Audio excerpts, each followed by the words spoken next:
দুঃশাসনের সহযোগী ও গণহত্যাকারী, ভোট ডাকাতির কুশলভ, দুর্নীতিগ্রস্ত, ক্ষমতার অপব্যবহারকারী ও মানবাধিকার লঙ্ঘনকারী আমলাদের বিচার কবে হবে?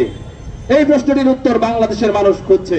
দেখেছি বিগত 54 বছর ধরে বাংলাদেশের যে রাজনৈতিক ব্যবস্থা, যে প্রশাসনিক ব্যবস্থা, এই রাজনৈতিক এবং প্রশাসনিক ব্যবস্থা বাংলাদেশ থেকে ফ্যাসিবাদ এবং বাংলাদেশের জনমানুষের যে আকাঙ্ক্ষার বাংলাদেশ, সেটি বাস্তবায়ন করার সুযোগ দেয়নি।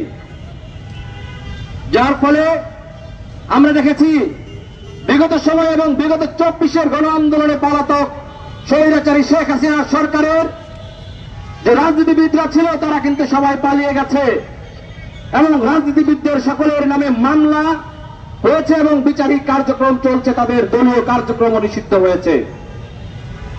কিন্তু বাংলাদেশের বিগত 15 বছরের দুঃশাসন, গুম, খুন, ক্রসফায়ার, আয়নাঘর, ভোট ডাকাতি, জঙ্গি নাটক, ক্রসফায়ার, এই অস্ত্র উদ্ধারের নাটকে যে সকল বাংলাদেশের বাহিনীর সদস্য, আমলারা, সরকারি কর্মচারীরা, কর্মকর্তারা জড়িত ছিল, তাদেরকে কিন্তু বিচারের আওতায় আনা সম্ভব হয়নি। বিগত বছরগুলো থেকে দেখে আসছি শুধুমাত্র অল্প দু একজনকে গ্রেফতার করেছে, বাকি সবারই ইনডেমনিটি দিয়ে দেওয়া হয়েছে, সবাই তাদের শপথে বহাল আছে। আমি সেই প্রতিবাদে আমরা আজকে একটি সংবাদ সম্মেলন ডেকেছি যে দুঃশাসন ও গণহত্যায় জড়িত রাজনীতিবিদদের বিচার হলে আমলাদের বিচার নয় কেন? দুঃশাসনের সহযোগী ও গণহত্যাকারী, ভোট ডাকাতির কুশলভ, দুর্নীতিগ্রস্ত, ক্ষমতার অপব্যবহারকারী ও মানবাধিকার লঙ্ঘনকারী আমলাদের বিচার কবে হবে? এই প্রশ্নটির উত্তর বাংলাদেশের মানুষ খুঁজছে।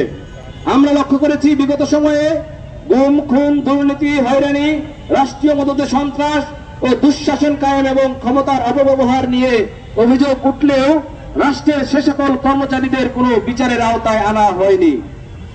কারো বিরুদ্ধে অভিযোগ প্রমাণিত হলে তাকে সাময়িক অব্যাহতি, বদলি করে দায় মুক্তি দেওয়া হয়।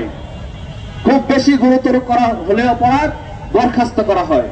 কিন্তু বিগত 15 বছর বা তার বেশি সময় ধরে বাংলাদেশে চলা দুঃশাসন, হত্যা ও দুর্নীতির হরিলুটে জড়িত ব্যক্তিদের আমরা বিচারের মুখোমুখি হতে দেখেছি খুবই সামান্য।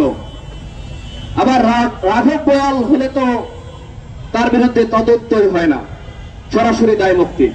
আমরা সরকারি চাকরিজীবীদের এই দায় মুক্তির সংস্কৃতির অবসান চাই, এই সংস্কৃতির অবসান চাই। রাষ্ট্রের প্রতিটি নাগরিকের অন্যায়ের বিচারের সংস্কৃতি চর্চা ছাড়া এই রাষ্ট্র কখনো আলোর দিশা পাবে না। সে এবার সাধারণ নাগরিক হোক আর রাষ্ট্রের কর্মচারী হোক, তাদের সবাইকেই বিচারের মুখোমুখি করতে হবে।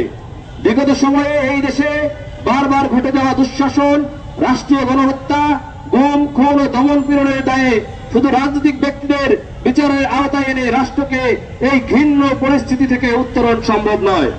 রাজনৈতিক ব্যক্তিদের মানবতা বিরোধী ও রাষ্ট্রের নাগরিক সুরক্ষা পরিপন্থী আদেশ বাস্তবায়নে যেসব আমলারা প্রত্যক্ষ ও পরোক্ষভাবে যুক্ত ছিলেন তাদেরকে কঠোর বিচারিক প্রক্রিয়ায় আনতে হবে।